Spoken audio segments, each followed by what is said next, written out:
Alright guys, as promised, here is the coral blue Galaxy S9. Now I already had the S9 Plus, so out it goes and in comes the S9. And this will probably be the one that I stick with going forward as far as Samsung phones in this small size powerhouses, because I have my Galaxy Note 8. And I kind of like this a little bit better than the S9 Plus as far as overall experience. So just for having a regular phone, well, here it is right here. Just a quick unboxing. You already saw the contents of this box before in the other video, so I just wanted to get this fired up. And so all I'm going to do now is give you a mild review on this later on down the line. I had every intentions on keeping both, but I didn't want the lilac and I didn't want black, and I didn't want two colors of the same phone. So I figured, hey, I got a Note 8. I'll chill with that, and I'll just get this small S9 and call it a wrap. But you know, here it is, Type C.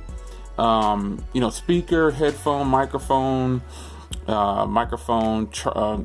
SIM tray, Bixby, volume, power. You know, you've got that 12 megapixel camera on the back, the fingerprint reader, the dual tone LED flash, the heart rate monitor, iris scanner, facial recognition.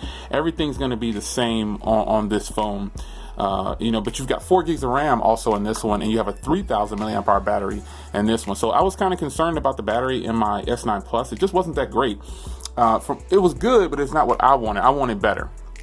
So I switched to the S9. The S9 actually has a 3,000 milliamp hour battery. But this is definitely something that I'm totally interested in doing, because I told you guys I was going to review this, and I have a bunch of cases and everything for it I'll show you.